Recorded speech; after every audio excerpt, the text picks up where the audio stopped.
هغه چې راټوله کړي هغه ډوډۍ بیا سهار ټیم ته داسې حالات ورسېږي تاسې خپله وینئ.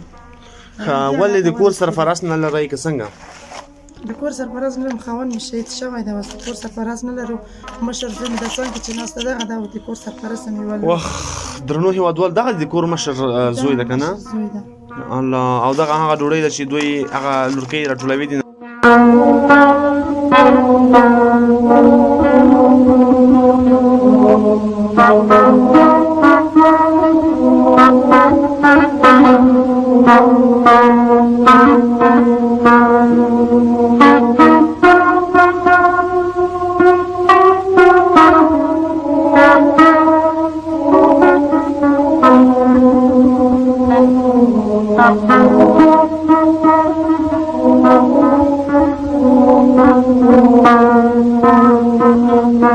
بسم الله الرحمن الرحیم. درنو لیدونکو سلامونه احترامات ادب مو مننه هیله ده چې تاسو به ښه وئ، روغ به وئ، د صحت کالي مو پورتان وي.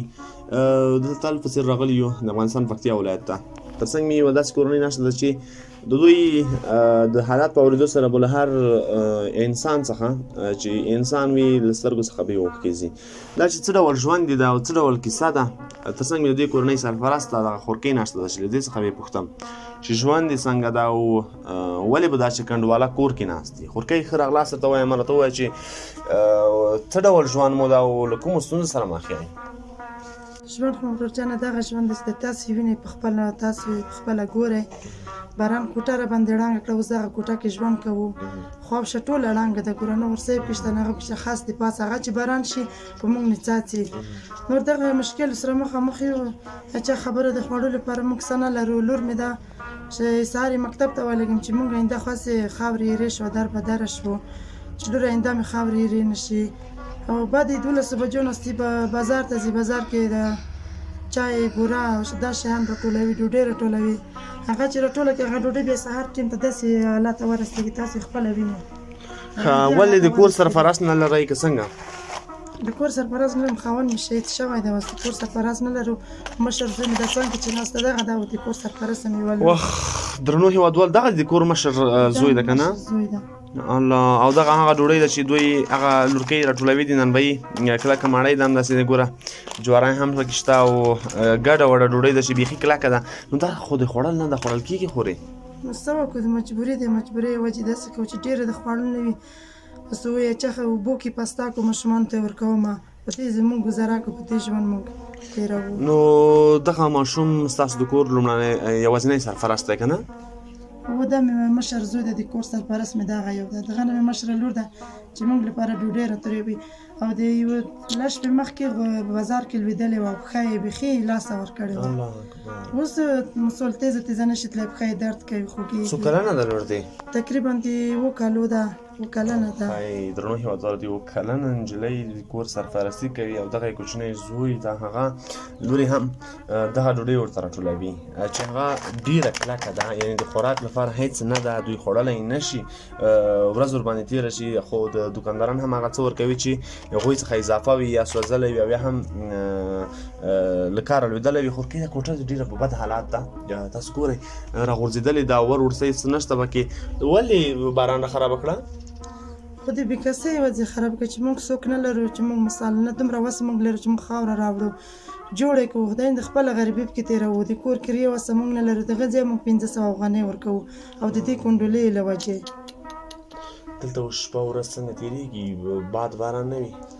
باد وي، باران وي، چې اوس مثال موږ دلته کېنو شمال شي ټول دوړې شي، ماشومان چغې یو دم شروع کړي. نو داسې مشکلو سره مخامخ یو. کله چې په کور کې څه نه وي دغه خواږه خواږه ماشومان یې غواړي نه د خوراک یا څه بل څه؟ ولې نه غواړي؟ هر څه غواړي. اوس دغه زوی مې چپړه کې نشته، پښې بله ګرځي.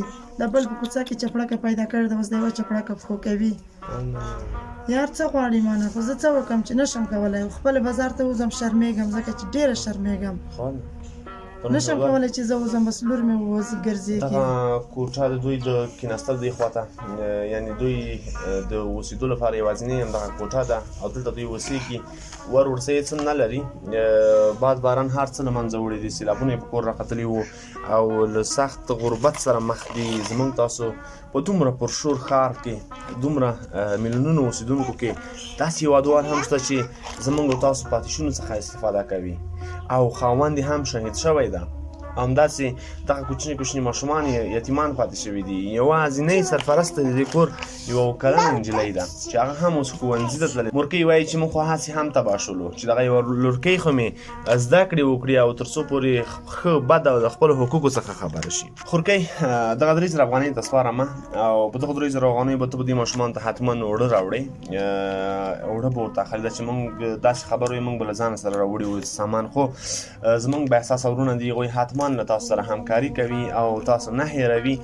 درنو هېوادوالو، بااحساسه وروڼو، مسافرو او په هېواد د واقعیت مینو دغه 3000 افغانۍ د دې د کور مصرف نشي کېدی.